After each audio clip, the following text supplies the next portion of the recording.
Welcome back to round 2 of Formula Drift at Road Atlanta. It's also the second round of our Global Time Attack with Formula Drift, and the first time Global Time Attack has ever been on track with the stars of Formula Drift. And I'm here with the star himself.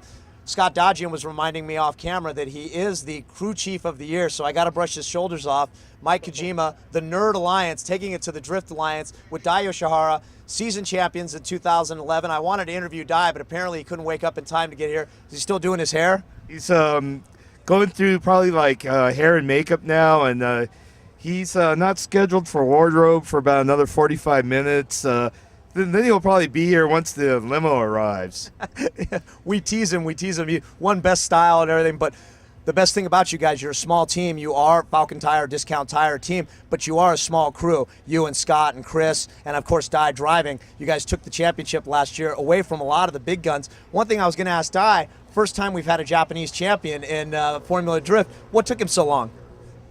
Well, we had to get his training routine down, and that took a couple years to get the training really right. But once we did, he's super competitive.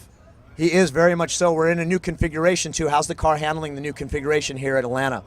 Well, our setup was a little bit wrong for this configuration, and we spent all yesterday fiddling around, but we got it pretty right now. So I'm looking forward to qualifying and this last practice to confirm what we did.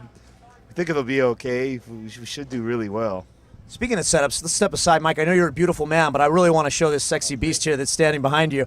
We also want to talk about, as we look at Dai Yoshihara's car, pretty much the same championship-winning car. You guys made a few changes with it. Talking about changes and time attack, you're working with Dai Lo himself, Eric Sue, on a new R32, which is his old Blue Steel R32. Going to take that to the World Time Attack Challenge. How's that build going? It's coming along pretty well.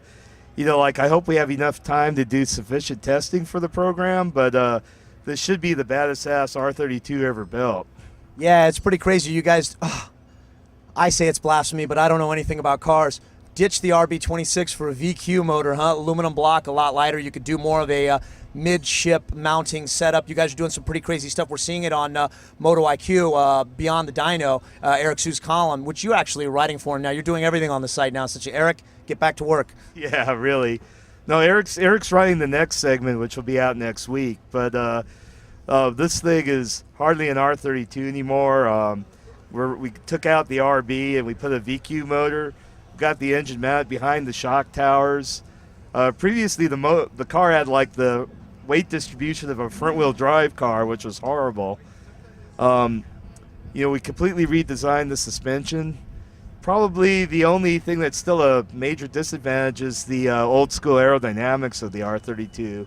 So that's a kind of a bad handicap, and we're going to be working to overcome that. Yeah, it is a bit of a brick that you're dealing with. So we could see that on MotoIQ.com. We could also see all the Dais in your exploits on Behind the Smoke, correct? Yes, that's right. So we look forward to seeing everything. Best of luck this weekend. Thank you so much for taking the time. Mike Kojima, the Nerd Alliance, crew chief of the year, team winner of the year, going to World Time Attack, and hopefully we'll see you at our Global Time Attack finals at Buttonwillow at the end of the year. Yeah, for sure. Excellent. Thank you very much, Mike Kojima. Thanks to talk to you as always. Wait, that was really awkward. That was, but we'll leave it at that because we're awkward people. Good to see you.